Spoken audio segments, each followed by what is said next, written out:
I thought this forest trip would be a fun adventure with my dad and his police friends, a chance to bond, to make memories. But I was wrong, very wrong, because once we were deep in the woods, far from civilization, I realized I was alone with them and what they did to me. I still wake up at night, drenched in sweat, haunted by that night. Stay with me till the end, because this story is not what you think. The invitation came casually, like it was nothing. "We're heading out to the forest this weekend," Dad said one evening, setting his coffee mug down. "Just me and the guys, you should come." I looked up from my phone, surprised. Dad rarely invited me to things like this. His police friends were like his second family, a tight-knit group of tough men who shared war stories from the streets. I always admired them, even feared them a little. They carried a different energy, one that demanded respect. "Really?" I asked, unsure. "Are you sure they'd be okay with me tagging along?" Dad smirked. "Of course, they want you to come. Said it's time you learned a thing or two about the real world." The real world! Those words sat heavy in my chest. I didn't think much of it at the time. I should have. The morning of the trip, I packed my bag with excitement. A whole weekend in the wilderness, surrounded by some of the toughest men I knew. It felt like an honor, like an initiation into something greater. The drive to the forest was filled with laughter. Dad's friends shared stories about their most intense cases, chasing criminals, late-night stakeouts, moments when life and death balanced on a knife's edge. I listened, hanging on to every word, picturing myself in their shoes. It felt exhilarating. But as we drove deeper into the woods, that feeling started to shift. The roads narrowed, the trees thickened, the sun seemed to dim behind the endless green canopy. A strange quiet settled over the group. Their laughter faded, their voices became lower, more secretive. I glanced at Dad, but his expression was unreadable. "We're almost there," one of his friends muttered. His voice sent a chill down my spine. When we finally arrived, the campsite was deep in the woods, far from any roads or trails. It was isolated, too isolated. The men started unpacking their gear, setting up a fire, talking in low voices. Something about their movements felt rehearsed, like they had done this 100 times before. I wandered a little, taking in my surroundings. The air was thick with the scent of pine and damp earth. The wind whispered through the trees, making the branches sway like shadowy figures. That's when I noticed it, something odd. There were no other campsites nearby, no hiking trails, no signs of civilization at all. It was just us, alone.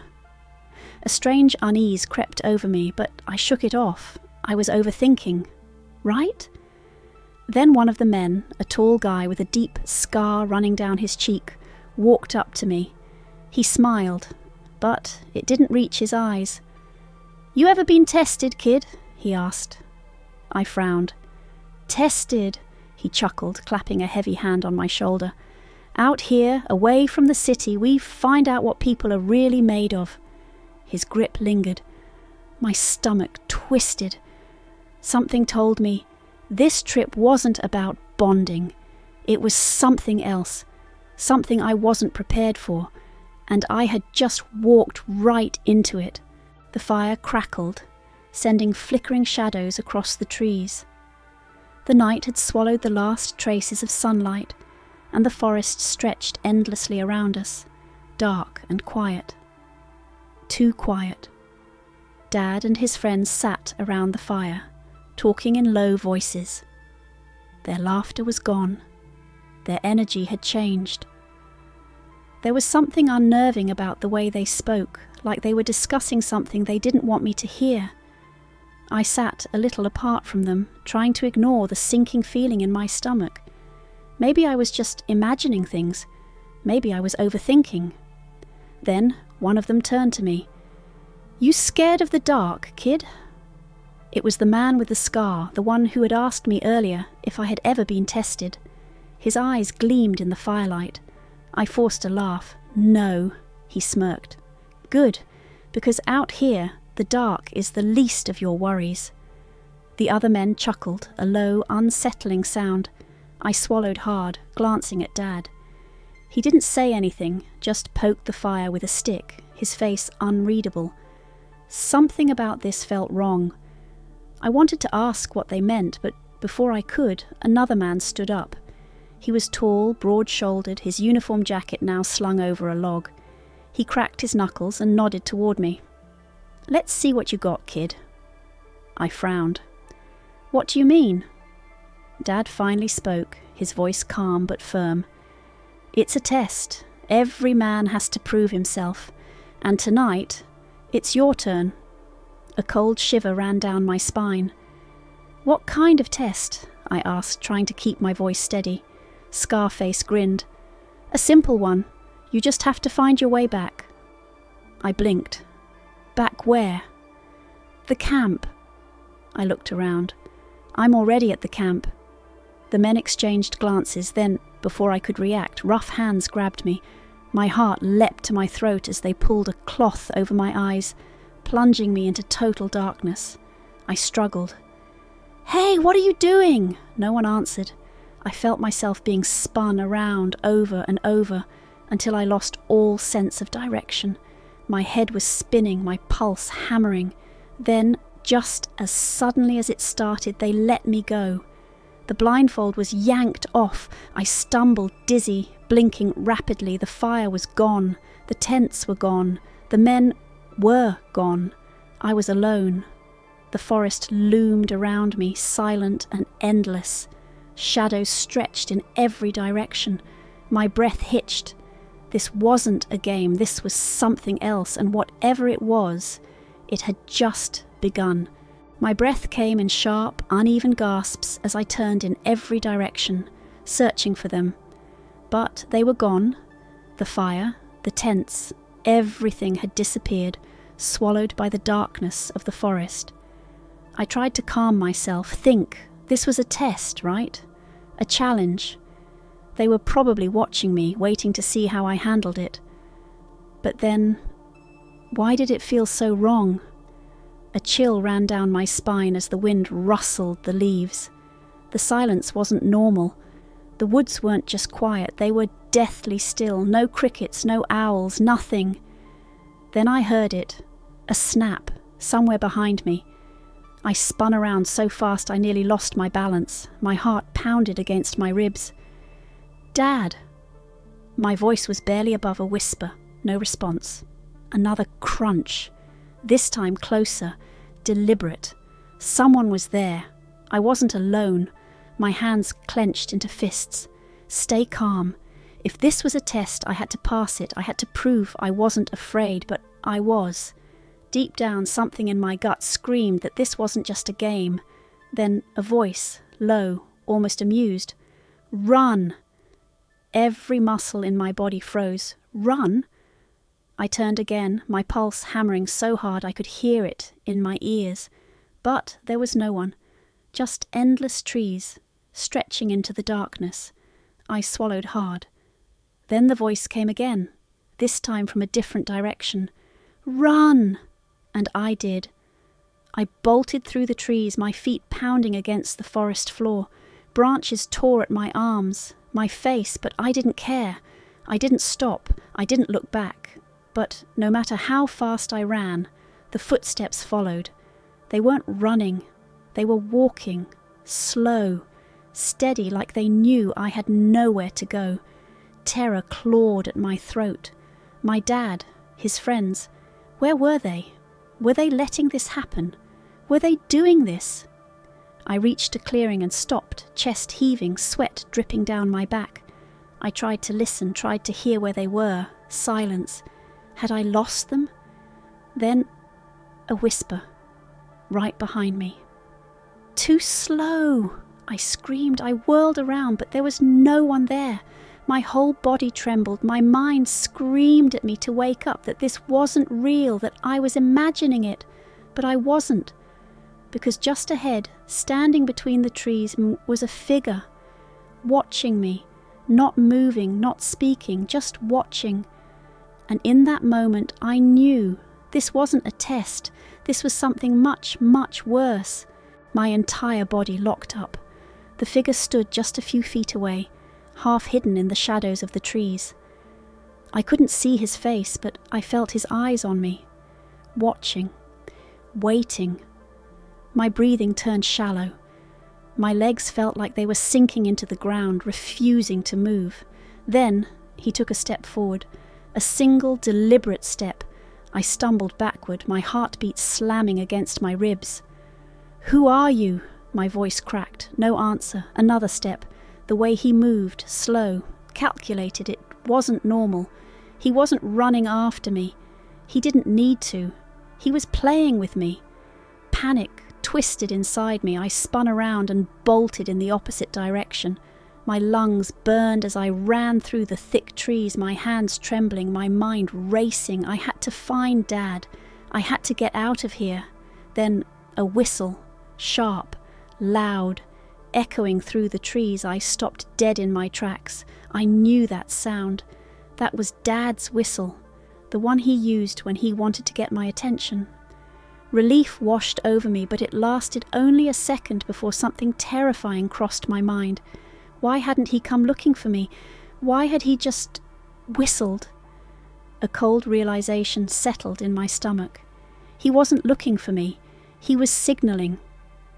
Another whistle from a different direction, and then laughter, low, cruel chuckles, hidden among the trees. Not just one person, multiple. The truth hit me like a punch to the chest. They weren't lost. They weren't searching for me. They were hunting me. A sharp pain spread through my chest as the betrayal sank in. My own father, his police friends, the men I trusted. I thought this trip was about bonding, about proving myself. But now I understood. It was never about me. It was about them, their entertainment, their twisted fun. I was the prey. I wanted to scream, to demand answers, but what would that change? The moment I stepped into this forest, I was already trapped. I took a shaky breath, forcing myself to think. I needed a plan. I needed to disappear, to become the thing they were hunting, because if I didn't, I wouldn't make it out alive. My mind screamed at me to run, but I knew better. Running blindly had only led me deeper into their trap. If I wanted to survive, I had to outthink them. I dropped to the ground, pressing my body flat against the cold, damp earth. I forced myself to breathe quietly, listening, really listening. The laughter had stopped. The whistles had faded. Silence. But that was worse. It meant they were close. Too close. I scanned the trees, searching for movement. Nothing, but I knew they were out there, watching, waiting for me to make a mistake. I wouldn't give them one. I reached for the ground, grabbing a handful of dirt and rubbing it over my arms, my face, my clothes. I remembered something I once read, hiding your scent, blending with the environment. If they were tracking me, I had to become invisible. Then, carefully, I crawled, slow, silent, unseen. Every inch I moved felt like an eternity. My heartbeat pounded in my ears. One wrong move, one snapped twig, and it would be over. Then, I heard it. Footsteps. Heavy. Close. I pressed myself against the trunk of a tree, barely daring to breathe. My father's voice cut through the darkness. "She's close." I stiffened. My own father. His voice was calm, steady, like he'd done this before, like this wasn't the first time. My stomach twisted. How many times had they done this? How many people before me? Then another voice, Scarface. "We'll flush her out." I clenched my fists. Not this time. Slowly I grabbed a rock from the ground and threw it far into the trees. The moment it landed, snapping a branch, they reacted. There! Heavy footsteps rushed in that direction. They fell for it. This was my chance. I pushed forward, crawling through the underbrush, biting back every instinct to move faster. I spotted a fallen log ahead and slid underneath it, my body pressed against the dirt. And then I saw it. A gun, half buried in the dirt, rusted but still intact. Someone must have dropped it long ago. My fingers trembled as I reached for it.